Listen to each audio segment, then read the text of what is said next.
Well, well, well. What an interesting turn of events here. I guess this is something that we all knew was going to eventually happen sooner or later. And it is just really cool, interesting, weird to be involved in it. So many of you guys probably already heard the news, but there has been a lawsuit filed by the major labels, Universal, Warner, and Sony, along with the Recording Industry Association of America, against Suno and Udio for alleged copyright infringement. So, about a month and a half ago, I had a video on this very channel showcasing what it appeared to be potentially copyright music inside of Udio's training data set. So, I had a source reach out to me. They let me know that they found something kind of interesting, and I said, hey, let's talk about it. So, we got onto the phone call, and they let me know kind of what they discovered, show me some of the samples, and I said, yeah, this is interesting. We should probably make a video about this. So I consulted with some attorneys first before doing that. In fact, that video cost me money. I didn't make a dime from that video. I don't monetize any of my videos here on my channel. I did get about maybe 1,000 subscribers from that, so that's cool. I did gain from that. But just so everybody's clear on that, that wasn't a money-making video for me at all. But it certainly did get kind of popular fairly quickly, and people were certainly interested on both sides of the debate. Definitely many people disagreed. Not that I was making any declarative statements about what I thought Udio was doing behind the scenes, because I just don't know. They haven't been very transparent about what music potentially they've been training on, if they've licensed that data, all that good stuff. So it left me with a lot of questions about how is your model able to produce what sounds like copyright music, right? It sounds just like a lot of popular songs that many of us were familiar with. So of course, I wanted to just kind of showcase that and open up the debate and open up some discussion around what potentially is maybe going on behind the scenes. So fast forward to now, today, about a month and a half later, and the rights holders of actually those artists, all three of the artists that I showcased on that video, Mariah Carey, Wham, and Jose Feliciano, I believe are all Sony artists. So Sony, along with the other majors and the RIAA, decided to come together and create this lawsuit to say, hey, you guys we're accusing you of essentially infringing on our copyrights and potentially damaging our interests, damaging the rights holders, damaging the artists and all that good stuff. So in this live stream, what I'm going to do is just kind of give you guys my overall summary of the case. But what I'm not going to do is I'm going to try to refrain from giving my opinion of the case. And the reason being, I was actually referenced in the lawsuit. So that was kind of a wild turn of events for me. I had suspected that maybe, my video would be sort of showing up there, but I'll actually go through the lawsuit in a little bit. But if you actually just look for sync, you'll find that actually a quote of mine from my video here is right in the lawsuit, along with a link to the video itself. So you can actually click on here. So they watched the video, the lawyers that put this together, and they are aware of the video. They are aware of the questions that I put up there, and of course the output that we were showcasing that. So, and also at the very end of this, which I maybe can show you right now, they are asking to go to trial. In fact, instead of doing that,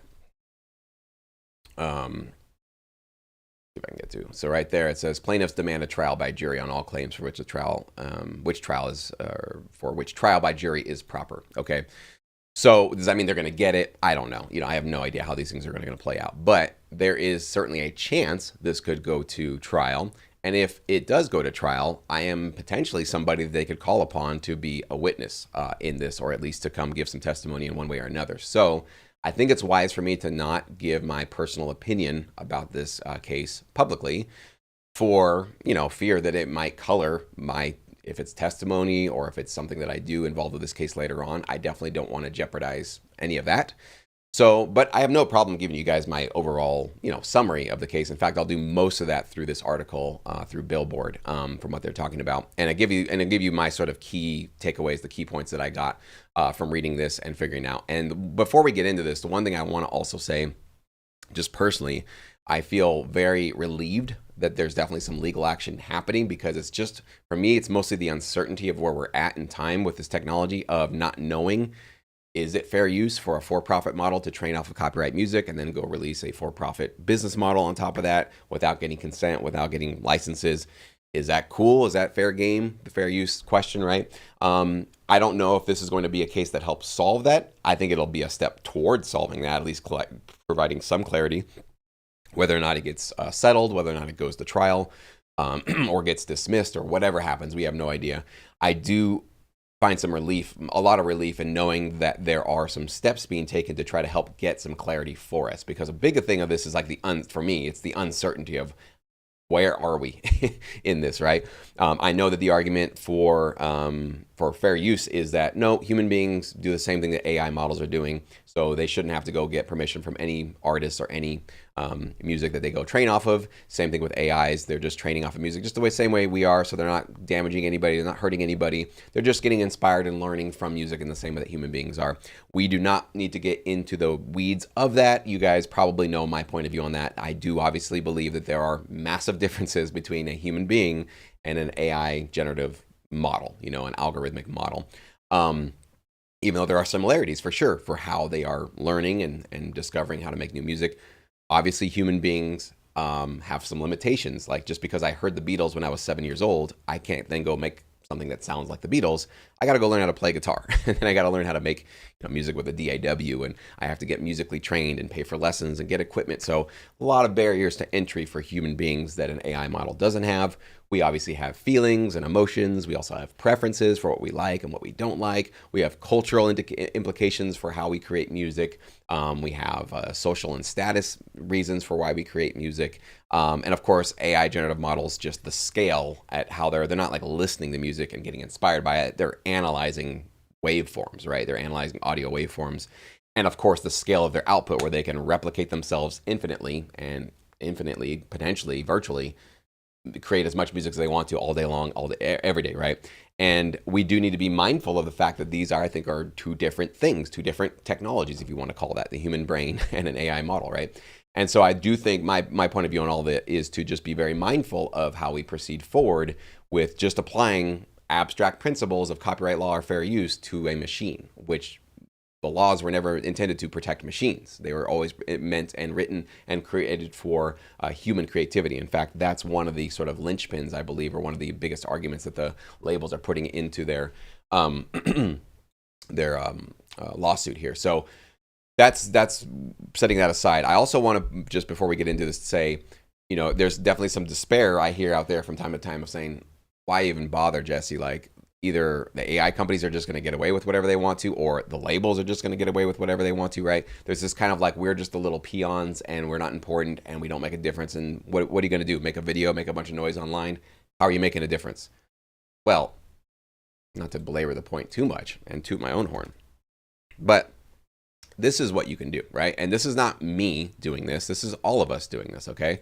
Yes, I created the video and shot it and edited it and wrote the script and all that kind of stuff, but it was the source that reached out to me to let me know about the story and trusted me with their story, and I appreciate them for that. It was you guys that watched the video, liked the video, shared the video, made your noise.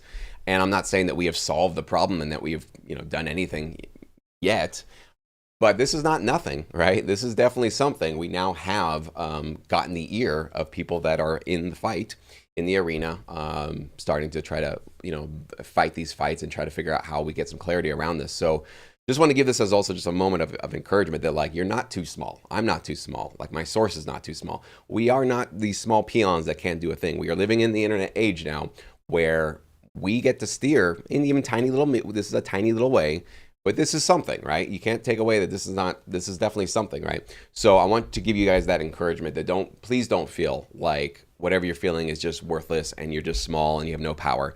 We've all got a little bit of power, right? And we can all kind of work together. And this is definitely a team effort. For this to be in this lawsuit was not me. Definitely not 100% me. I played a role for sure, but I had help and I got some advice and I got some insights and I had a source and a lot of things obviously had to. And you guys watching this and helping spread that video and getting it to where it was at is why this is possible. So that's a really encouraging thing. And I wanted to give you guys that little bit of a pep talk before we get into this. So I just want to say hi to some of you guys. Jacob, what's up? Jess, thank you guys. Isomatic, Peter, at last, right on. Google's sync video with music is a bit disheartening. Yeah, I definitely had a video on that the other day, but we won't talk about that right now. If the major label lawsuit fails, is it a nail in the coffin of all sorts? No, no, I don't think so. And again, I'm going to try to refrain from giving a lot of my personal opinion on this. I'm thinking about maybe doing a hot take video for Sync Academy members only, a private thing, maybe just a Zoom call where we don't record it. Because I do have some strong opinions on this. I do have some insights, or not insights, but I have some indications of why I think they're doing what they're doing, where I think this might land. But again, I just don't want to do that publicly. So no, I don't think, even if this gets thrown out, I don't think that's the end of the fight and all hope is lost. But I can't give all the reasons for that in this video. So sorry to be a tease for you guys. But if you're in Sync Academy, look out. I think I will be talking to you guys a little bit more candidly pretty soon, privately. So they've been sued, and I'm really just going to focus on Udio because that was the video that I had put out. That was the one that I had really focused on. I haven't read the Suno one. I have read the entire Udio lawsuit. But essentially, they're coming in and, well, I mean, rather than going through their article, I'm going to give you guys just my takes. That's probably more useful. You guys can go read the article if you want to. And by the way, the lawsuit is down below in the description box if you guys want to read it for yourself. It's long, but, you know, you can get through it in a lunch break. So right off the bat, the labels in this lawsuit are essentially accusing Udio of illegally copying copyright protected recordings, like audio recordings, multiple times. So they're not just saying you copied it once. They're actually saying they copied it like 2 or 3 or maybe even 4 times. They're saying first you went online, grabbed these links somewhere. I don't know if they know exactly where they grabbed them. Probably Spotify is probably the most logical guess.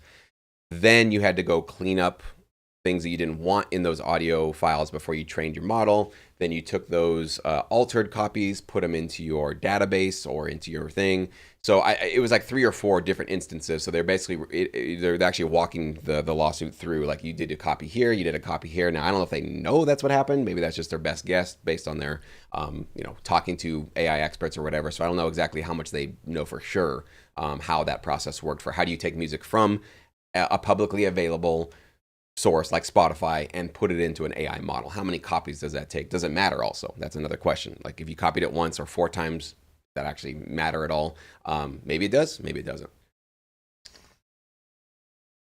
And they also did, I thought it was kind of interesting in the lawsuit, they did mention the fact that this Suno AI company, and many others have done this too, they'll say, OpenAI has said it as well, like, well, we've only taken publicly available data. And in the lawsuit, they did also kind of double click on that and zoom in and say, they might be saying that to try to confuse the public with this is public domain, right? Publicly available sounds a lot like public domain. If it's public domain, we all know, you should know, you don't need to go get clearance or a license to use music if it's public domain. It is for the public to use, right? It's not copyright protected anymore. So they were making that case, which is kind of interesting that, and I've noticed that too, this kind of like using a one phrase almost quickly to try to replace another phrase, it seems like, to maybe confuse people as to, oh, this is publicly available, then it's all good, right? But my whole question has been, is it? We're in new territory. We never had computers be able to do this, so I think that's what we need to get some clarity on. So then the labels accuse them of copying. Then basically they're saying they use those works to flood the market with machine-generated music that competes or bypasses copyright holders. So why don't I do this, rather than you guys keep seeing this window. Go ahead and make myself a little bigger so you guys can see me. There you go. A little bit more intimate this way. Get into your comments too. If you guys got some comments, I'll definitely be reading your guys' comments. So essentially what they're saying there is that, okay, so Udio, supposedly they're being accused of taking the copyright music, training off of it. And what they're saying is that, like, by users going in and using Udio to generate music, that this is quickly starting to replace the need for the human created music that the labels represent, okay, in multiple different ways. For licensing, so one of the things the labels basically say in the lawsuit is we have been licensing with AI models and with metaverse, new technology, they called it like new technologies. There's all these new technologies, and we are not like, Luddites trying to stop technology. In fact, we are in active good faith negotiations with many companies that are coming to us up front and saying, hey, we want to use some of your music or train off your music or whatever. One of the ones recently was a voice model generator that I think Universal, maybe I'm wrong on that, but I think Universal is now, they signed off a deal to say, yes, we want to basically start using AI technology to allow our artists to have AI models of their voices that we control, though, and that we have a say on how they're used, how we license it, how we monetize it, all that kind of stuff. So the labels in this lawsuit are saying, hey, we are now generating new sources of revenue with new technology by licensing our music legally above board with these agreements, right? These free market agreements. And companies like Udio and Suno potentially are not coming to us and not negotiating and not trying to get, above board deals with us. So they're literally taking away potential income from us. So they're actually claiming right off the bat, we are losing income because we can show you we have income with other AI generative companies that are coming to us appropriately above board. But we're missing out on income because some of these companies are not doing that, including these two. Other things they're talking about is that there's users now that are going to Udio, generating full songs and uploading them to Spotify. And I think there was an indication in the lawsuit that there was like a potential, I guess, hit song that was generated. I think, you know what? I don't know if that was, I think it was Udio, but maybe I'm wrong on that. But essentially, they were saying, it's kind of like a finite pool of revenue that, like, let's say Spotify is able to pay out all the artists and labels, publishers, right? So you start to see this new trend where a Suno or a Udio use copyright protected music, allows their users to generate music. They charge their users $20-30 a month. These users are now generating hit songs based on the copyright protected works, throwing those on Spotify and starting to earn income from themselves. And so the labels are saying, hey, that finite amount of streaming income was a big chunk of ours, right? That was basically ours because we control like 80% probably of the copyrighted music that's on these streaming platforms. And so you now have these companies coming in there to basically start to replace us. And that's kind of the big argument against fair use, is saying, like, you're using our technology or you're using our copyrighted works, training off of it, to then go replace and take away and siphon off some of our income that belongs to us, right? That we put in the effort and the time and the human creativity to be able to generate those royalties, those streaming royalties, and you haven't done so. So you are sort of damaging and hurting our interest there. So that's kind of an interesting argument. Also, sampling. This is one that I never thought about until I saw this lawsuit. So the sampling argument is that up until now, if you want to go sample a copyright protected track, you'd have to go to whoever owns that sound recording and say, hey, I want to use, like in hip hop is so popular, like you want to go use somebody's little, vocal shout or a part of a song or a guitar lick or something like that. You have to go get permission and pay the original copyright holder of that sound recording to use it in your new transformative, song and all that kind of stuff. Well, if a Udio can go train off of copyright music and then generate this transformative new work, let's just give them the benefit of the doubt. They don't step on any copyright toes or whatever.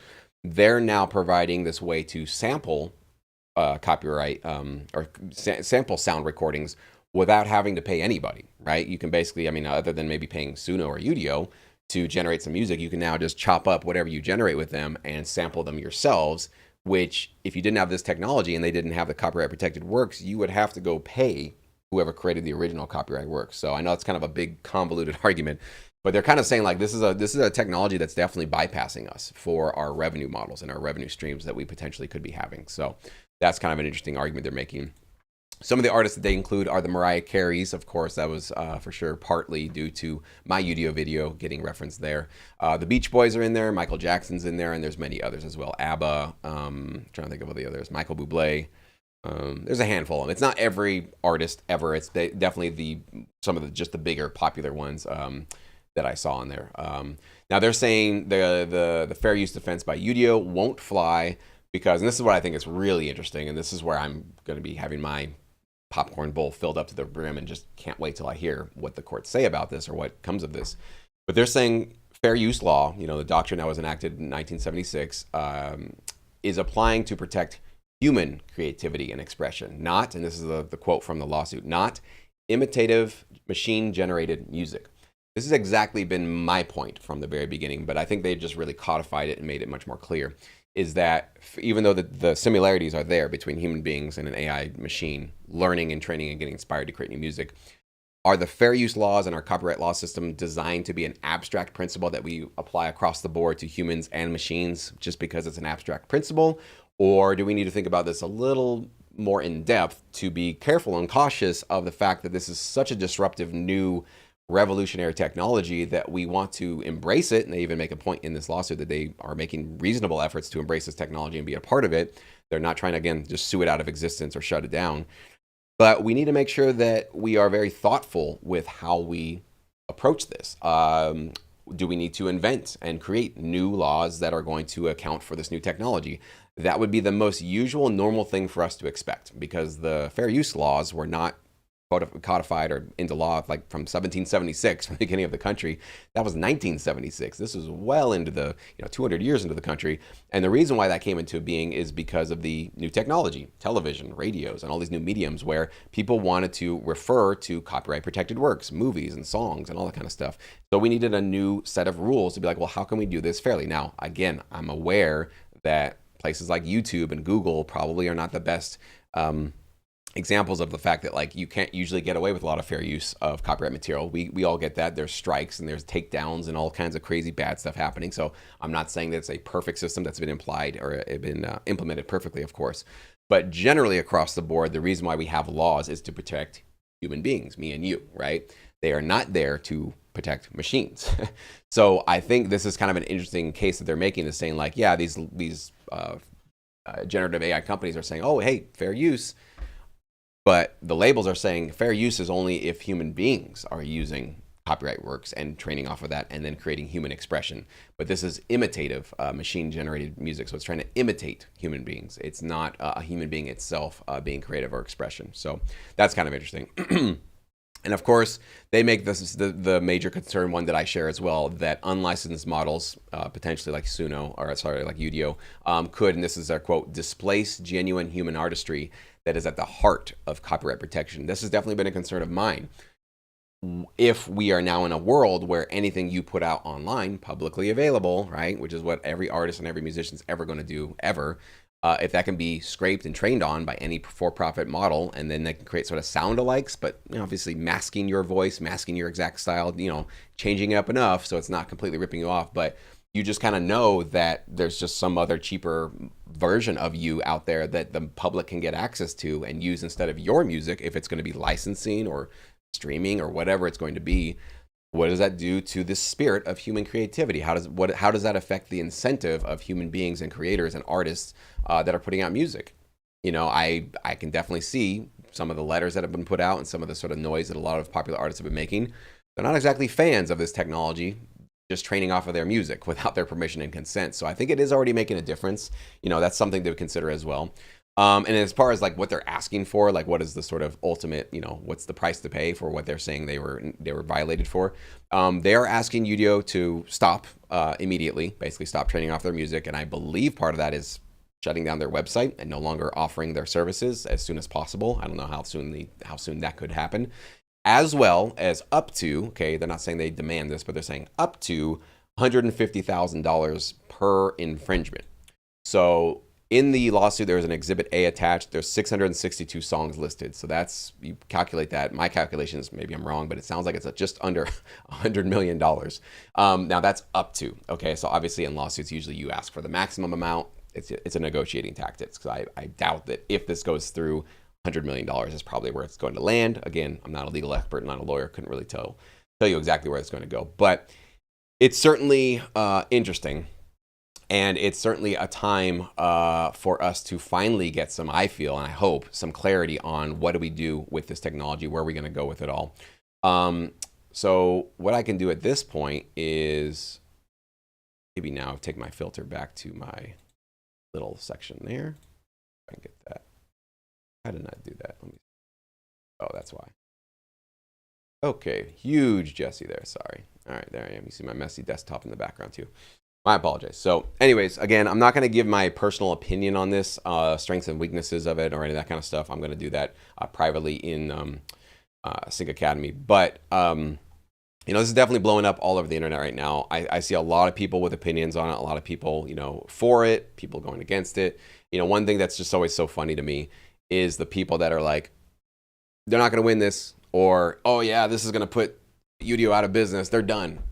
You guys don't know that. Nobody knows how this is going to play. I just get so tired of this like certainty that people have about the future, because I'm following this stuff as closely as anybody else on planet Earth, I think. And I have no clue how this is going to work out. I can definitely see both sides of this. I can see parts of the argument that are like, wow, it's a really strong argument. I think that's going to be something, it's going to be a problem for Udio. I can see the other side of it as well. I can see some arguments that Udio could make that probably could keep them in the clear and steer clear of all of this. So I have no idea, guys. And I'm like this close to this stuff. I'm in the lawsuit. Like my video is literally referenced there. And I'm telling you, I couldn't put my money on where this is going to go. You guys obviously know that I have a bias. You guys know that I am a human being, as I hope most of you guys are here. Can't verify that. And you guys can't verify that either, unless you're at Sync Up a couple weeks ago, then you could have. But obviously, I want to uh, find a way for us to be able to secure our rights and to demand and require consent for our music being trained upon. You guys know that that's kind of where my that's sort of the battle that I wage here. But at the same time, I do try to, as you guys know, I have always tried to get out of my own bias and try to see things from a different point of view, because I see a lot of, I can tell, like if you comment on a video of mine or a LinkedIn post or something and you're certain about something, you're blinded by your bias. Like, that's the only thing I can say. You are completely, and people that agree with me, I'm telling you guys, many of you guys agree with me, and you think this is going to be the death knell for Udio and Sudo.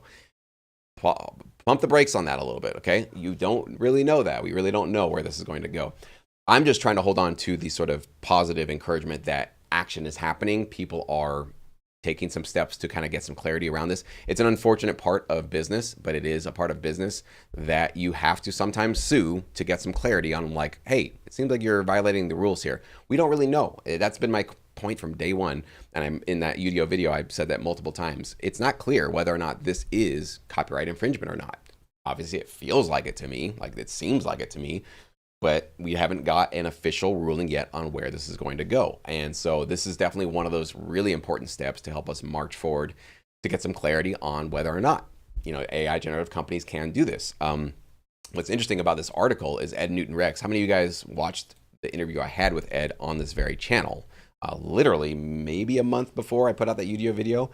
Ed has been, I believe, the strongest advocate for us in this space with this topic. So Ed was the creator of Juke. Is it Juke Deck? I think it was Juke Deck. It might be Jukebox, but I'm getting that wrong. But he was essentially working on AI music before AI music was a thing. He got started, I think it was like 2010. We had a great interview. He got started on it, developed a model using licensed, cleared, and created music that he had secured legally way back in the day. And his point of view from what our conversations were is that that was sort of the standard operating assumption by every generative company up until 2022, 2023. There were certain really big popular companies that took over the world in generative AI spaces who maybe are not licensing all the data that they're training upon. And so his point of view and what I learned from him was that might have sent a signal to the entire marketplace that the Wild West, guys, you don't have to train. You don't have to license and get consent for data, copyright protected data that you train upon. So have at it. Go get investors, go build a model, scrape anything you can possibly get your hands on. I guess you don't need licenses because a couple of companies seem to be doing it and they're making money and they're not shut down yet. So it feels like there was this turning point somewhere in that 2022, 2023 point where the signal was sent to the marketplace that you don't have to maybe go get licenses and clearances from, copyright owners of these kind of, that own either, text or video or images or that kind of thing. So that's kind of where we're at right now. And so Ed, I have found, and I've just really appreciated and admired his work in this space. He was basically the first person to put out some really high quality articles on, I think it was Music Business Insider, or Music Business, sorry, I can't remember the website. But showcasing, hey, I'm prompting it and this is what it's putting out. Listen to how similar this is to the Beatles, to the Bee Gees. I think he had many different examples. So, he was one of these guys that was going around and giving a stamp of approval to a lot of these new generative companies, and he was calling it Fairly Trained. That's his new nonprofit company that basically, verifies and double checks and looks into these companies and what kind of data they're taking and training off of. And as long as they pass his sniff test, which is not to say that they are 100% perfectly ethical, he's very clear on that, but just that they can show receipts and they can say, hey, this is where we're getting our music. We're either paying for it. It's public domain. We've created it. We've paid companies for it. We've licensed it, whatever. And they can show the receipts and he can verify that. Then he gives them the stamp of approval. And, there's a small handful of companies that have gotten his stamp and obviously many others that have not yet. But I think what was really cool about what Ed has done is he has not waited for the courts to make these moves before he started to try to create a marketplace solution for some clarity and some certainty around this. So one thing I also want to say, and I feel bad about this, this is something that I definitely don't, I kind of regret this part of getting involved with this. There's a lot of people that like using these models. And I've actually even seen some cool live streams of people using Udio Suno to generate music, and they are emotionally moved by them. Like I've seen one person I recently who was, it looked like he was about to be moved to tears because he made this song, and the fact that it really kind of gave him something surprising and delightful and wonderful based on his lyrics, he was almost moved to tears. And I was like, I don't feel good about being somebody on the opposite side of him saying like you shouldn't be using that, and I don't think that's an ethical use of the technology, right? It doesn't feel good to me. I'll be honest with you guys. Like I like creativity, even if it's in a new weird space, right? But I also want to be clear that there are plenty of other models that have used copyright or have licensed and legally secured the training data. So Stable Audio is one of them. Gen AI is the newest one that just came out literally, I think, this week. I'm still needing to verify their claims, but they're claiming that they have not used one unlicensed piece of music in their training data. So there are other sites and companies out there that, if you guys want to use these tools, they are, I believe, a much more ethical option, and they are definitely putting their money where their mouth is and being much more considerate of the rights of copyright holders. So it's not that I don't want people to use this technology. I just feel it sucks because Suno and Udio's outputs are so high quality, right? Because the vocals and the music and the lyrics and the creativity of it, right? Just the fact that it's kind of like somewhat listenable. Not everything it does, but some of it's kind of like listenable, and even some of it's kind of funny. I have laughed out loud at some of it. But of course, how is it able to do this, right? How is it able to leapfrog all the technologies of the Stable Audios and Gen AI and all the other ones? Is it this much better algorithm, or is it the higher quality of copyright protected music that's in its training data that it did not license? So that's, of course, the big question that we have to kind of, put out there. But I'm definitely at a little bit of a crossroads there, because I definitely don't want to be raining on people's parades that are having fun with new technology. That's not cool. I don't like to be that guy. At the same time, plenty of other fun, ethical options for you guys to play with if you want to go play with this technology. I believe that there are certainly other ones, and I'll give you 2 double thumbs up. Great to go.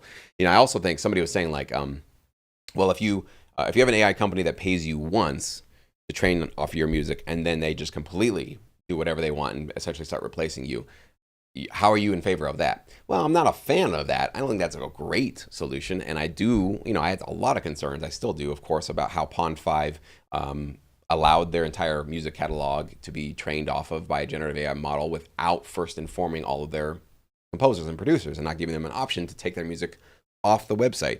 Afterwards, I think it was Shutterstock and others did start to make those same deals, but they gave their composers a little bit of wiggle room to say, hey, we're about to take some one-time fees for this training. You don't have to do this if you don't want to. You would miss out on the revenue, but you have an option to opt out. It's not up to me to tell everybody else on planet Earth how they should negotiate their contracts. This is a private, marketplace where we have to, it's kind of the cost of freedom, is you have to respect other people's choices in the marketplace. Some producers want to take those quick dollars. They're like, hey, you're going to give me a couple $100, whatever. AI, I don't even know what that's about. Fine, I'll take it. I need to pay my grocery bills. Cool. I'm not mad at that. Like, that is a consensual agreement. That was one party being given an option, giving consent, and saying, sure, I'll take it. I'll take the risk. And then there are others that are like, hell no, I don't want my music to be trained off for one time or maybe ever. I don't even want a revenue share. I don't have anything to do with this technology. This is my music. This is what I created. I do not consent to you even being a part of, I don't want to participate and do business with you in any way, shape, or form. I don't care if there's money or not. We got to respect that too, I believe. I believe that's also a consensual decision that all copyright holders should be able to make. So my point of view is like, I'm not a fan of every single type of AI deal that's going to be struck out there. Of course not, because like I'm not every single one of you and you're not me. We've got different considerations. We've got different points of view, different opinions about the technology, different opinions about the value and the worth of our music and how we want to see it used or don't want to see it used. So, but as long as it's consensual, I'm not going to make any noise about that. Like, I'm not going to complain about it. I'm not going to say that that's wrong. And, maybe I can make a case like, hey, artists, please don't sign those one-time deals. Here's why I don't think you should. But if they do it, I'm not going to make some like expose video. I'm like, hey, these guys are doing something unethical. No, it's their music. It's their decision. This is the marketplace. We got to respect each other's choices, right? Anyways, that's where I'm at with this kind of stuff. You guys have been blowing up this chat here. Really hard now that when we have these kind of really popular live streams, I can't really siphon through or filter through any of them. Some of you guys are definitely having conversations with each other because I've been ignoring you. So sorry about that. Yeah, Roderick's saying I asked for Udio for a male vocal in the style of a particular band, and I swear I gave me the exact vocalist from that very band.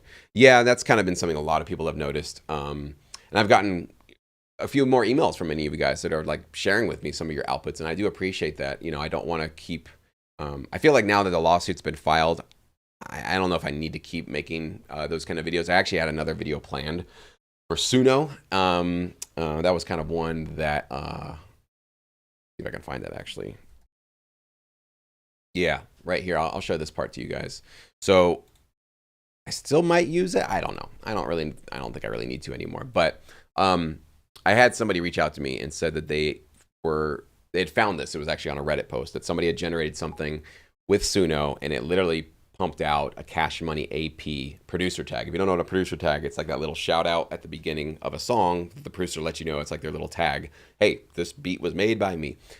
And this prompter, they shared the prompt. You can see it around the website. They weren't looking for this. They weren't even trying to get this. They had something completely different. And it literally was a sound alike of, this is a producer, by the way, who I think is signed to, I want to say Atlantic. I'm not sure about that. So anyways, so it led this subscriber to kind of let me know, like, hey, check this out, and maybe we can try to figure out if there's any other producer tags we can get out of it. And they did. They got quite a few. It sounded like, not as a sound alike as this. I mean, this almost sounded like a direct sample, what we heard there. But there were definitely a lot of other attempts to try to see if there were other producer tags in there. And definitely, to me, it sounds like there are certainly, potentially, some producer tags that are in there, which would indicate, of course, that maybe copyright protected music from some of these producers has been ingested into the data sets, and whether or not that was consensual or not, that's what we're trying to figure out. But anyways, of course, got a cool shout out here. Not me, but Mariah Carey's All I Want for Christmas Is You. That's in the Billboard article, which is kind of cool. But of course, they were able to get I Get Around by the Beach Boys, ABBA's Dancing Queen, The Temptations' My Girl, Green Day's American Idiot, and more. There's also a link. I don't think it was actually here in this one, but if you actually go follow Ed on either LinkedIn or on Twitter, X, he has some links where they actually showcase these actual sound alikes, and he has a great A/B comparison of like, here's the Udio output, and here's the original song in sheet format, music sheet for notation format, and it actually shows you. Like, I think it was like, orange notes are the ones that are directly exactly like the original song, and the red ones are similar in either, the pitch or the rhythm of the original one or something like that. And it's like almost every single note is highlighted in one way or another, that they are almost identical to the copyright protected song.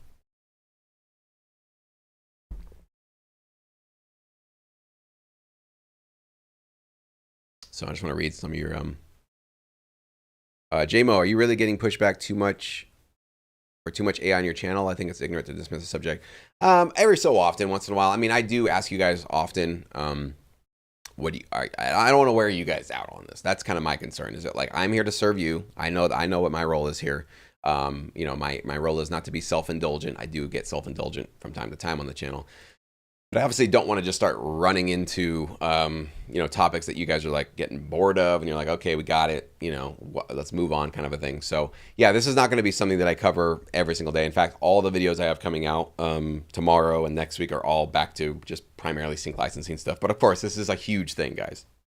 This is like, the big landmark potentially case that is going to help get us some clarity here. So of course I'm going to sub it, every so often. I think the vast majority of you are saying, and I even put out that poll the other day saying like, hey, if something comes out that's, interesting, disruptive, potentially a threat for us.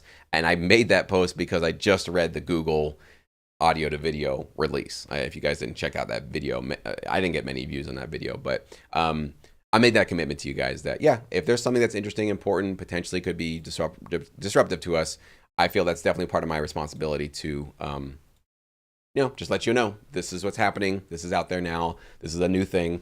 Don't know the future. Nobody else does. But, I definitely will keep you guys updated. And of course, this is just kind of a cool, personal, it feels like a little mini victory for me and for all of us here that have been kind of looking out for this stuff and wanting to get some clarity on it. So that's kind of a cool thing. So no, I don't get a lot of pushback that people are saying move on from it. But when I was making videos every single seemed like day for a month and a half about AI and like that little, ridiculous skit that I put together. Yes, I got a little bit more pushback because they're like, Jesse, you're not even like trying to talk about sync anymore. What are you doing here? So, which is fair enough. I appreciate you when you guys give me some helpful feedback. So See right here, Rui, AI will kill sync. You don't know what you're talking about, my friend. You have no crystal ball into the future. If you think you've got that so clearly thought of and you've got the answers to it, great. But go watch a couple of my videos where I talk about the uncertainty of the future of this and all the variables. I can guarantee you, Rui, don't know anything about you. You do not know all the variables. I can guarantee you that. I don't have to know. I don't have to even talk to you because you're making that kind of a definite like prediction about the future. It shows that you have not. It's just a reveal, an exposure of your lack of full understanding of this. Because I don't have a full understanding of this, and this has been the top of my mind for the last year. Talking to experts, talking to people who can understand the stuff much better than me, and lawyers, and all this kind of stuff. And I'm telling you, the closer you get to this stuff, the less confident you get. Yes, we all have biases. We all got opinions. I have those as well. But we can't confuse those biases with this confidence of the future. I'm just trying to please guys, pump the brakes on your confidence for this. You don't really know. It might kill sync, right? It might have nothing to do with us. It might completely not even affect us. It might be somewhere in the middle where it affects some parts of what we do, but it doesn't affect everything of what we do. Nobody knows any of this kind of stuff. So please do. I'm begging you guys, those of you that are that confident, please do just pump the brakes on your confidence. It's showing your ignorance more than it's showing that you're some smart prognosticator of the future. I'm just telling you that's what it looks like from my angle. Okay, not to be, I don't want to be insulting, but I'm just telling you it's not new. You know, you're not the first person to come out with a bold prediction of the future. Okay.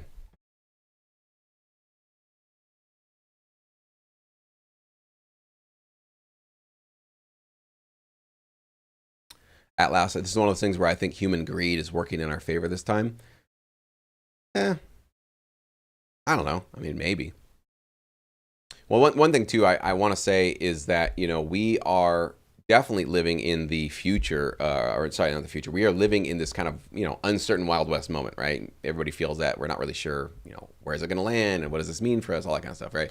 So as we are, think about back in the Wild West where people were kind of moving out west and literally just claiming stuff, going like, well, is anybody claiming this? There's nobody saying that they own this 100 acres of land. All right, I'll take it. That's kind of how the West was essentially won, right? Whatever you want to call it, colonized or established or, taken over, whatever you want to say. So in the Wild West, when the rules are not firmly established and clear, there are a lot of people jumping into it trying to say, hey, well, nobody's going to stop us. Let me take this. Let me take that. Let me take this. So we shouldn't be mad at AI companies doing what they're doing right now. I'm not mad at them. I definitely have my bias, of course, but I try to restrain my anger and my emotions, okay? Because I want to make sure it's not personal. None of this is personal, I don't believe. I believe this is a moment of disruptive technology breaking things, which is what they're supposed to do. That is their job. And I'm glad that disruptive technologies break things. Like we needed Napster. We needed all the disruptive changes we've had in our industry. Their job, the tech sector's job, is to break things, right? And then obviously ask for forgiveness later or negotiate later. That's just kind of the nature of the beast. I'm not even mad at that. That's just part of living on planet Earth. Our job as copyright holders in the Wild West in a moment is to fight for our rights. Okay, so if they're going to go around claiming 100 acres for themselves, who's going to go around claiming 100 acres for us? Should we just let them do what they're going to do and just go, well, I hope they keep us in mind when they take that 100 acres over there? They're probably not going to. Some of them have not been showing a lot of consideration for us. So that's not their. Why are we expecting them to do that job, right? Why do we think like, well, I'm glad that, or I just hope that these tech companies that so far haven't been having to pay or do all the hard work of licensing data, they'll just one day wake up and want to do the right thing and sort of include us on the spoils of their riches. Get real. That's not their job. They're never going to do that, right? So sometimes you have to come in and you have to sue companies and you have to put your foot down and you have to say, oh, you think you could just come and take stuff in the Wild West and not include us on any of your consideration for what you're doing here. All right, well, now it's our turn to fight for our rights. So yeah, you could frame that as greed if you want to. I don't frame that as greed. I frame that as we are looking out for the interests of copyright holders, which are human beings that spent their lifetimes getting good at a craft, putting it out there, and also having the assumption that they can exclusively monetize and control to a certain degree what happens with that music. And yes, I do believe that includes not allowing generative AI companies to train off of it and make a for-profit model off of their work. So I don't know. A lot of it's about framing and how we want to do it. I don't know if I would really call this necessarily greed. I would just kind of consider this more of a a battle in the Wild West. And so, of course, I have a side in this, and I definitely have a point of view on this, as I'm sure you guys all do. So, JMO is asking, do you think AI will impact sync fees? A race to the bottom now instead of a big sync fee? I don't know. Sync fees obviously have been going lower and lower and lower in the previous years, so probably that'll continue. I don't know if I can see a case for why they would just suddenly rise up. What I do see though is regardless of what happens with sync music and with AI entering our space, there will probably always remain a premium organic section. I've talked about this so many times on the channel where human created and really story driven and connected music that's featured and really more prominent in a TV show, movie, commercial, trailer, that kind of thing that connects with the audience on a human to human basis. That will probably remain very profitable and lucrative for a small number of artists, sync licensing producers, and composers. My biggest concern with AI will be more of the background music, right? Which is, that's what kind of sucks about it. Like that was my whole career, was pretty much you never see my name on screen, you never mostly even pay attention or hear or notice my music. An AI generator who creates just generic background music could do a lot of that. And so that's certainly a concern. Now, of course, there's the copyright issues. Will a corporate network or a cable company use non-copyrightable music potentially, which is, it sounds like what is going to happen with generative AI models. For now, that might change. How easy are these models going to be able to be prompted? Will they actually generate what you are looking for? If you're needing something like minimal tension, will they even be able to do that, right? How closely are these models going to be able to do? That's definitely going to be a consideration. How easy is the interface of these AI models versus, hey, we've already got 500,000 tracks ready to go. You can actually find these tracks even much better with these AI tools as well. So that's going to be something that can work in our favor. So again, those of you that got some confidence about how all that's going to work out, let me know which stock I should buy. Okay, if you got that all figured out, then you definitely know which stock is going to go up 20% next week, right? You could definitely figure that one out. Well, actually, don't even tell me. You go buy it. Go make millions and billions of dollars. And then whatever, go live on an island somewhere, because as you can tell, hopefully, this isn't even close to something that we can kind of predict on what's going to happen. So,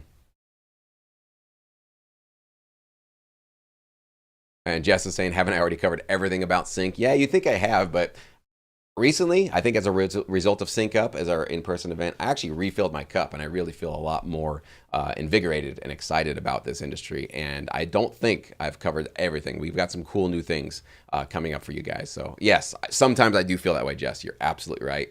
Definitely, there's moments where I'm like, I've kind of done everything here. What else could I really talk about?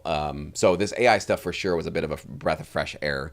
It's just like, hey, this is completely interesting and new and scary a little bit, but maybe exciting. So for sure, I mean, that was my kind of self-indulgent part of it. But I also think that for you guys, just being aware that there are some risks out there and there are some potential obstacles in the future that we should be aware of. I don't think that's a waste of anybody's time. But I definitely will give you guys this, that like moving forward, I'm not going to cover every, there's that new Gen AI company that came out. Could have made a video on that. I don't know. I just don't want to, like, every single time there's something breaking in our industry, in our space, I got to make a video about it. I just don't want to do that, to be honest with you guys. The Google one, that felt more like it was like, oof, that's a big one. And that's a new capability of a computer. And that's something that we should be aware of. It's a threat, but it's also a potential great tool for us. Again, it can be both.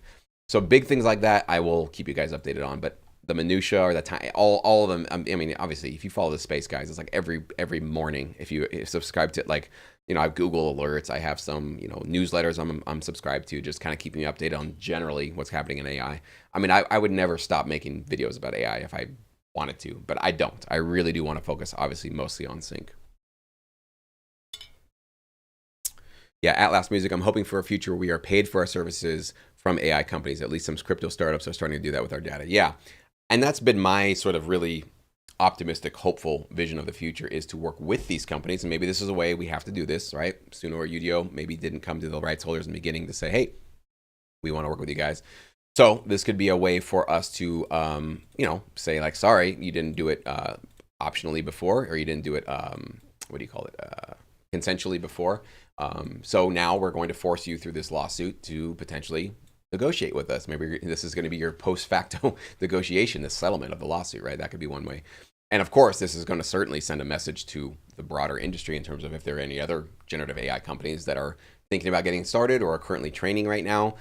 and there's been doubts or thinking, and they're like, should we train off of Spotify, or like, is that going to be cool? Or this is certainly making a statement. You guys can feel that, right? It made a statement. It is definitely going to be sending a message out there. How it ends up, where this goes, that's obviously what we're still going to be waiting to see. And that will also send a message. If it's successful in terms of the companies actually getting Udio to shut down and pay damages or et cetera or whatever, or if it doesn't, if it gets dismissed, these are all going to be factors. So it doesn't really matter, kind of. I mean, it does matter. I should say it doesn't matter.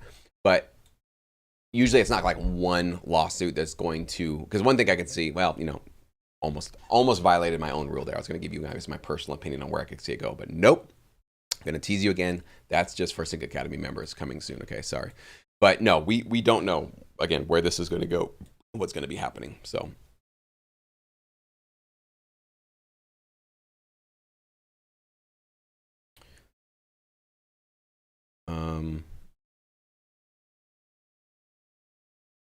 looking through some of your guys' comments. Yeah, Ruby, you're saying every action they've taken over the last decade, I think you're talking about the labels, has shown they want to cut costs and protect profits. Yeah, you know who that sounds like? You. That sounds like me. So I don't know why we're throwing shade. I'm not saying the labels are like perfect. Everybody, do you want to spend more money to create music and not make money with your music? Is that what you're saying you want to do? No, of course. You want to make music efficiently. You don't want to spend $1,000 to make a song. You don't want to use, get some great equipment and whatever to make music, and you want to profit. So I'm not on this kind of like, it's okay for us as musicians to want to have a home studio that's affordable and then generate full-time income from that music and try to reduce our costs and increase our profits. Like, if you guys are subscribed to this channel, that's exactly what I'm teaching you guys how to do, right? How to not go pay for a mixing and mastering engineer every time you make a track. Like, reduce your costs, guys. Cut your costs. Don't do that. Learn how to do it yourself. We have many tools and tutorials and resources for you guys in Sync Academy to help you do that.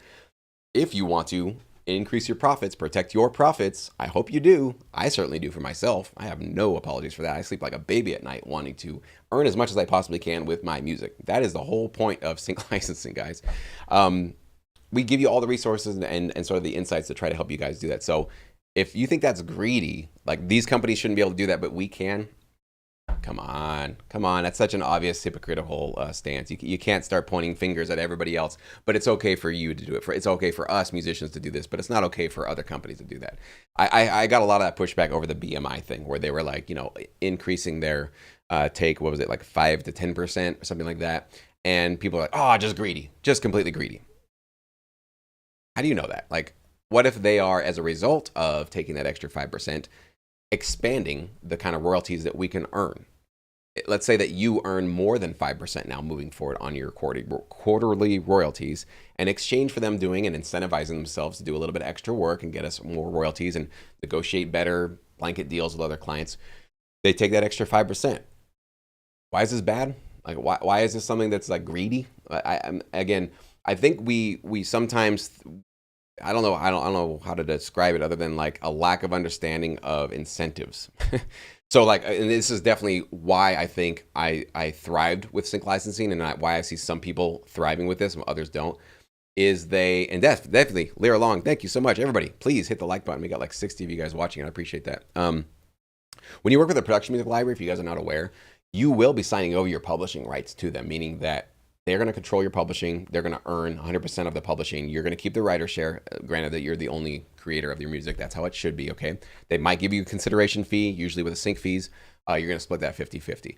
Now, some of you guys are going to hear that and go like, what a ripoff. You just gave half of your earning potential to a production music library. Why in the hell would you do that? That's a 50% enslavement. They're so greedy. Oh my gosh, you never sign over your publishing. Right, okay, so I've heard all the memes. I've heard all the arguments for that side of it. Let me show you how I think about it and why it has set me free. For those of you that feel that way, that you should never sign over your publishing. In fact, if you guys want to, in this chat right now, let me know if you feel like you should never, I don't know if any of you guys even feel that way, but if you feel like you should never sign over your publishing to anybody, no matter what, because you heard that from somewhere, let me know what your plan is to monetize your publishing, and also how much money, you don't have to tell me how much money, but like, have you monetized your publishing at all yet? Like, is your publishing worth anything? because you're sitting there holding on to it as if it's like gold, and it's literally probably never earned you anything. Do you have a plan? Like, are you going to go get a publishing deal? Do you have a plan to go do that? Or is it a hope and a dream that maybe somebody will discover you? That was me from early 20s, very naive young Jesse going like, I'll just get a deal and we'll blow up. It's not a plan, guys. That's a hope. That's a lottery ticket approach to this business. So the minute that I got out of my own way and thought, I don't really have a plan for my publishing. It's something I created out of nothing. Every time I create a track, I'm creating publishing rights and potential income with it. Well, let's just see if this production music library can get me some income. Sure. And in fact, rather than see it as me selling out or giving away all this stuff, why don't I see it as like I'm incentivizing you to work for me and pitch my music while I'm working on new music and maybe while I'm sleeping. And maybe you can take my music and send it off to your dozens of international marketplaces and sub-publishers to get me placements in markets and places and countries I've never been to and never met a single soul in. And it costs me nothing, meaning I don't have to pay you up front to do that. Yes, you will recoup, you'll earn the royalties for doing that, but you don't get paid unless I get paid. You're not gonna be running off to the bank unless I'm also running off to the bank with you. So in a way, I created free labor for myself. I got people to help shop my music for free. I don't have to pay them to do this. I have dozens, maybe hundreds of people around the world shopping my music for me right now as I'm doing this stream for you guys. I'm not paying them a dime to do any of that. And if they win, if they get me a placement, if they can successfully get me something, I want them to make money with that because I want them to keep doing that. Keep please doing that. I like making meaningful, productive partnerships with people. Okay. So that's a mindset shift that most people have not taken yet, especially musicians and producers. Many of us are so stubborn and so stuck in our own, up our own, that we can't get out of our own ways to see things in a much more nuanced way and to make a smart business approach for our careers, to think about incentives. You can incentivize people in a way to get them to work for you for free, and they don't get paid unless you get paid. So that mindset actually was what blew up my career, what actually got me into a place where I could count on my royalties. I could actually do music full time. I could focus on it. And it's probably one of the reasons why most people don't thrive in this business is they can't see it that way. They just will refuse, or the thinking is so ingrained now after years and years and years of thinking a certain way about it that they won't move forward. So I don't know. I'm a much more of be nuanced with your thinking, be much more of an original thinker with your approach. Think for yourself, of course. Just because you heard somebody else say something, that doesn't mean you got to do it, including me, guys. Like, you can hear this from me and still think, not for me. Cool. God bless you. Don't do it. Definitely don't do anything just because I said it, right? That's not a smart approach to this. Hear me out. I hope you do that. Weigh your own, consequences, or weigh your own sort of points of view and all this kind of stuff, and make your own decision. And anything you do, and any way you make your way, any type of way you make in this industry will look different than mine. It's just going to be, I got started so many years ago. Your path is just going to be your own path. I made that point actually at Sync Up, which was like, everything you learn here is kind of be useless because I'm not you. I don't have your considerations. I don't have your skills. I don't have your talents. I don't have your family obligations. I don't have your timeline. I don't have your day job. I don't have your brain. I don't have your emotional, psychological wherewithal. I don't have any of the things that you have. So whatever worked for me is probably not going to be exactly what works for you. You're going to have to carve out your own little niche and your own little way in this business. And so pretty much everything you guys learn on this video, on this channel and at Sync Up is pretty much useless. Sorry. So it was just kind of a little joke I made, but it's true. It's absolutely true. You guys will have to carve your own way out. So,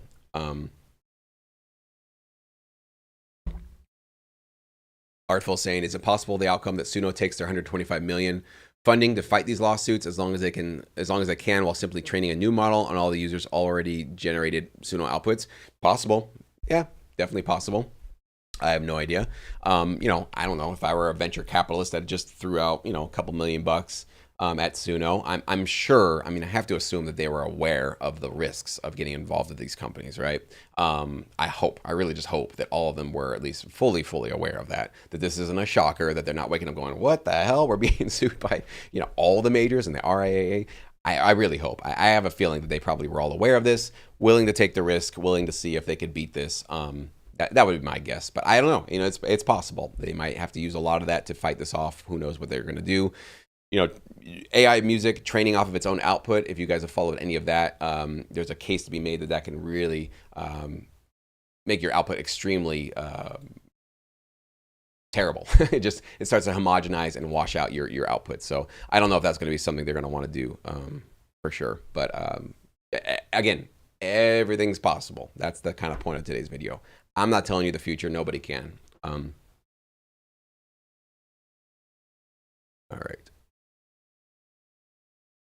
RW saying I could see a future boutique AI generators who train only on specific genres that are all paid for. I could see that too. And one of my dream applications would be, imagine there was BeatlesAI.com where you could go pay, to generate your own custom Beatles song that you put your own lyrics in. Like, let's say you want to write an anniversary love ballad for your spouse. You want to write a funny birthday song for your kids, and you know that they love the Beatles. And so you're like, I'm going to definitely, and I want it to sound like their 60s era or their 70s era, or, I want it Paul McCartney's 80s era. You can actually just put all those parameters in, and you can literally use their voice. You can use their style, but you can basically create your own Beatles song, but pay a premium for that, right? Pay, I don't know, $100, $50, I don't know, whatever they feel that's fair for them, for you to pay to be able to generate that and get it. I think that's amazing. That's a really cool thing. I don't know if the Beatles would be okay with it. I think I would respect their right to say, nope, we want nothing to do with that. Sorry, our music is very important. We don't want these bastardized, alterations of our voices and our music out there, even if we're making money. We value our music and our creativity too much. We don't want to do that. I feel we got to respect that. That's totally cool. There's definitely bands that'll let you, though. I can imagine Blink-182 easily, I would say, would probably be cool with people coming in and using their voices, their style to make their own, everybody can make their own Blink-182, hit song. And maybe that'd be kind of a fun, I don't know, contest to be like, who can make the best fake AI Blink-182 hit song? Maybe they even host this contest themselves and they give the winner or something. I don't know. Consent. You start with consent, and for me, the possibilities are endless, and the fun can really begin, and we can really enjoy and wrap our hands around this technology, and I can feel good about using it, knowing that Blink-182 is cool with this, or the Beatles are cool with this, or whatever, if it's not going to be a band or a style or whatever. So absolutely, I agree with that. So there it is, PTL Media, 100% of nothing or 50% of something. That's exactly the whole, going back to the publishing debate, for sure. Cats, thank you so much. I did see your email. It landed in my spam folder for some reason, but I took you out of spam folder. Don't worry. I did see your thing about Udio copying. I do appreciate that. I don't see myself making more videos just because I feel like with this lawsuit now, cat's out of the bag. They kind of are aware of it. So I do appreciate that. Thank you guys. If you want to send it to another YouTuber, if you want to put it out there, definitely feel free to do that. So I'm sorry, I probably won't be making any more videos on it. I just feel like it's kind of been done. So, but thank you. I really do appreciate you sending that to me and trusting me with that. I've gotten quite a few of those requests in the last couple of weeks since that video came out of people going, dude, look what I just found. I just generated this. It sounds like that. And it's like, yep. We're all kind of seeing and feeling the same thing here. So I appreciate you guys sharing that with me.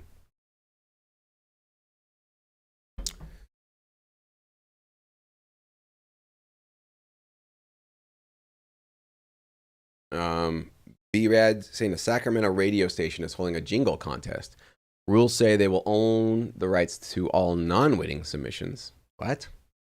Hold it was so they can maybe train their AI? I don't know. I mean, I wouldn't submit to it then. As long as they're being transparent and saying, hey, all of your submissions now belong to us. All right, well, no thanks. I can find something else to do.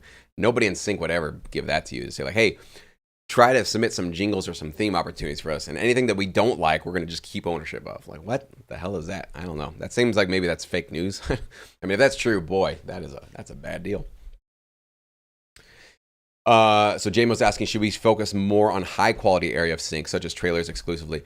If you feel like you can offer value to trailers, yes, but it doesn't have to be just trailers. And yes, you should be focusing and thinking more and more about higher quality, premium, prominent placements, probably with vocals. So we're going to be talking about that on the channel. I've got some great, cool new things coming up for you guys, including a great boot camp with an Emmy Award-winning songwriter to help us up our game, learn how do we write lyrics, melodies, get a great vocalist to kind of elevate the value of our music. But yes, regardless of what happens with AI, I think because even just the general marketplace has become much more saturated as a result of, probably me, sorry, and COVID and many other people that are talking about sync. You don't want to be washed out with the masses of a million, not millions, but tens of thousands of producers and composers that are just throwing background instrumental music into a lot of these catalogs. We want to figure out how do we carve out something unique and special and interesting and human that elevates us above the rest of the noise in this business. So regardless of what happens with AI, you will not be served and steered wrong with that approach. And that's what we've been talking about in Sync Academy. So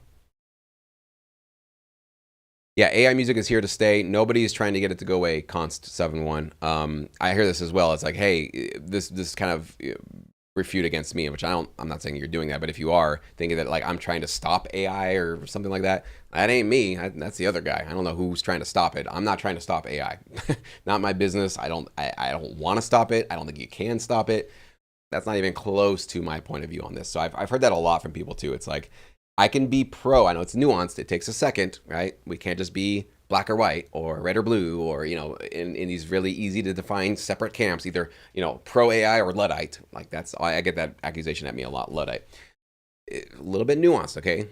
I can be pro AI, pro disruptive technology, even pro, like I said, breaking things. I like that tech companies break things. I think Suno and Udio, here's the spicy take. I think they did what they're supposed to do here. I think this is absolutely supposed to happen because we need to progress. We need to evolve. We need to move forward. So their job is to break stuff. The dam was here. They washed right through it with their water. They've broken the dam. Thank you. You guys broke it. You saw that there is something that's disruptive, this new ability of computers to be able to do this. This is something that we got to kind of wrap our heads around. So do we just leave all the broken parts on the ground and let the water keep flooding through? No. That's their job was to break it.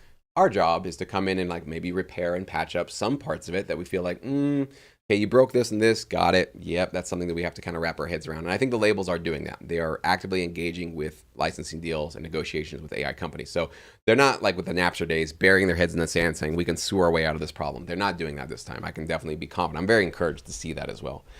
But somebody has to come in and pick up the pieces and fix things and go like, well, you broke a lot of stuff that we actually don't want to break, like training off of copyrighted music with a for-profit model has a lot of implications and a lot of potential problems for the future that we should be mindful of and we should be thinking about this, okay?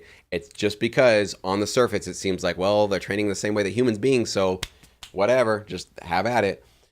I think that can be kind of a cavalier, sort of reckless point of view on this kind of stuff that could lead us to some dire consequences in the future. I don't know what those consequences are, but I can easily see some consequences coming as a result of that. And I think it's exactly what this lawsuit is trying to make the case for. Whether or not they successfully do that is what we're going to be seeing here. So I think it's worth it to, again, my point of view is to be pro AI and be pro this technology and pro breaking things and pro revolution and all this kind of stuff, even pro having certain jobs and certain gigs go away. Like that's how I have a job right now. I mean, I'd be a massive hypocrite to be sitting here with my home studio with my internet connection, which basically provided my entire sync licensing career, to say, no more, everybody. This is as much progress as we want, and anything beyond this is unethical. No. That's not my point of view at all. I know we're going to be moving forward to this next paradigm and going into something new. I have no idea. I'm just saying, let's do it mindfully, and let's do it with the thought that there were a lot of human beings that spent years, decades, millennia, getting great at their craft, recording, putting music out online, enriching all of our lives, enriching our economy, enriching our industries, and we should show some respect for that. That's really what my whole point of view is. Let's not just throw out the baby with the bathwater. Let's respect people that are helping provide and create some value for these new generative AI companies. Hopefully that makes sense. I know it's a little bit subtle. It's not clear where exactly I am. I don't maybe fit into one particular camp, which is kind of funny. The more that I was reading this lawsuit from the labels, I'm like, I'm in their camp. I mean, almost everything that I was reading in the lawsuit was like, yes, that's my point of view. Yes, that's my, yes. I was like, the whole time I'm like, wow, we really do. Not on everything. There's some things I disagree on. Again, I'm not going to talk about that here. But there were a lot of it that I was just like, wow, okay, I finally see somebody out there is kind of sharing my sort of nuanced point of view on this.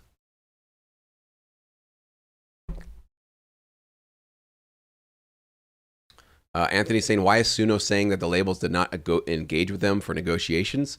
Heard the statement from Suno CEO on NBC. I'm not familiar. I don't know if that's a brand new one. I know in the lawsuit, the labels did say that they had some pre-litigation conversations where they basically said, hey, are you training off of our catalog? Basically, we need some transparency here. And in the lawsuit, they're claiming that the Udio CEO said, we got it from publicly available sources. We can't tell you exactly where they are. Those are trade secrets. They are, I forgot, there was another word they said. Just kind of just saying like we can't do it. It's confidential. It's trade secrets. We're not going to tell you where we got it, but it was publicly available. And then in those conversations, supposedly that the Udio guy did say, but it's fair use. Anything that we're training on is fair use. And so of course the labels took that and they're putting this in their lawsuit to say that's an admission of guilt. Like you only have to say fair use as a defense if you're worried that you might be doing something that's copyright infringement. So, that's definitely in the lawsuit as well. You guys should go check it out. I know it's a long one, but I did link it down below. You guys can go read it for yourself. Okay, so BRAD, if that's really their terms, don't even submit to it. Yeah, just pass on that one. That's terrible.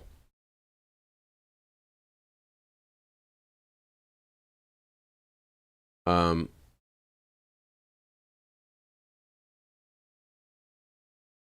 Yeah, Styberzone saying that the UDOs like to throw around the term imitate, and that's actually the same word that the labels used in their lawsuit. They said you're creating imitative. Get what the actual thing was.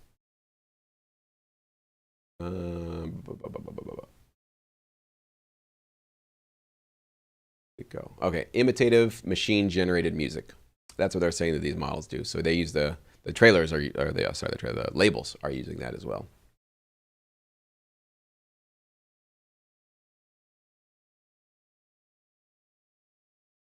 Music Trafficker. The only reason why Neural Network produces something close to the original songs is because of overfitting. It's trained on a too small set of data for too many times. That's exactly a term that was included in the lawsuit as well. Music Trafficker. Thanks for bringing that up. Overfitting, yes. And they were trying to actually in this lawsuit explain to the court what overfitting is. That if you use too small of a data set and you train it too many times, that when you say, hey, get me something like blah blah blah blah blah, which kind of indicates you want to get a kind of artist or a style, it might not be able to grab from enough different sources to create something brand new. So it basically just goes to the original data source, right? Which is kind of the big question I had in my Udio video, which is like, why are the exact the melodies, the lyrics, the chord progressions, the rhythm, why is all of this coming out exactly how the original one did? Coincidence? It's always a possibility, right? And Suno got sued as well, Simeon. I'm just not covering Suno because it wasn't really the company that I had my eye on more closely, and I didn't really make a video. And my video got referenced, my Udio video got referenced in the Udio lawsuit. So I've only so far at this point read the Udio video of the Udio lawsuit. I don't know if I'm going to be able to get around to the Suno one if these are long lawsuits. So I don't know. I feel like my horse is kind of more in the Udio camp because I'm included in the lawsuit. As a supporting piece of evidence, don't worry guys, I don't feel like I'm in any legal trouble or anything like that. But of course, if I ever get called to come in and testify or be some sort of a witness, I will certainly get my own legal counsel and put my tie-in suit on, all that good stuff. So yeah. Nick's asking, has there been any creative ideas on how to incorporate AI that doesn't outright rip the ideas from sites like Udio? Like, how do you use AI creatively? Yeah, I mean, there's definitely ways you can use it. And like I said, there are plenty of models that are using ethically trained, basically properly licensed and above board data sets from copyright holders. Either they paid them or they created their own library or they're using public domain or whatever. So absolutely, there's definitely other places you can do that doesn't rip, or sort of maybe violate the rights of copyright holders. So there's a lot of those that are useful that you can use right now. What are the chances of the lawsuit actually winning? Well, you got to define winning, all right? Does winning mean that literally a judge in front of a jury and the jury says, absolutely, we award $100 million to, labels? Does winning mean that the major labels basically just drag these companies through legal hell to drain them of resources to the point where they have to go bankrupt because they can't keep up with these legal concerns? Is that winning? So I don't know. I have no idea what the chances of this. I'm not a lawyer. I don't have any sort of particular insights on where this is going to go. I'll definitely follow it. I'll give you guys, the updates the best that I can. But again, now I have to be aware that because I'm involved, I'm in the lawsuit literally. I got to be mindful of what I say publicly and what comments and what criticism or what points of view I put out there. So just sorry, can't give you guys all of my deeper insights that I definitely have. Do you think it's going to take something like years to resolve the lawsuit? I don't know. I assume it's going to be hard to achieve a conclusion. Yeah, I have no idea. I could imagine that pretty quickly, Suno or Udio would try to dismiss it. They try to make a motion of trying to dismiss it on whatever, arguments they can basically say like, hey, this isn't even a lawsuit. Like they shouldn't have even bothered us with this, and here's why. That'll probably be, I'm guessing, first step. How long does that take? I don't know. I know if you look at back the New York Times suing OpenAI and Microsoft, it was a couple of months. I think it was like 2 or 3 months before that dismissal came up and got like sorted out or whatever. So it's usually months before like the next step of these things kind of happens. So yeah, definitely could be years before there's a conclusion to this. But that doesn't mean that there's not going to be some meaningful updates and some sort of indication of, maybe where, if there's going to be a settlement, you can see some moves people are going to make to go like, oh yeah, I think they're going to settle, or no, these labels are basically going, nope, no settlement at all. We are going for the throat in the sense of we are going for a jury. We really want a jury trial. So I think it's obviously too soon to tell any of that.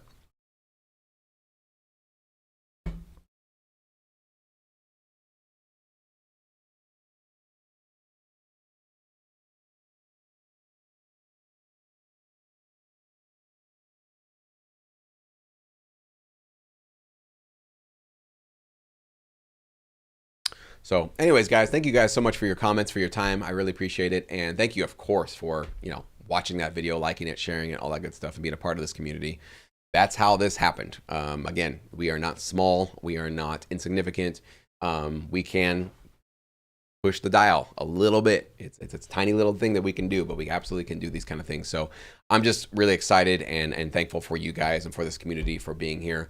Even those of you that disagree with me, totally cool. As long as it's respectful, I want you here. I want you guys to come and give me some helpful insights and help me get smarter on this kind of stuff. The more that you guys disagree with me or point out things that maybe I'm missing, usually the smarter I get. Not with all comments, but with some comments I do usually go, oh, that's interesting. I never thought about that before. So I do appreciate that.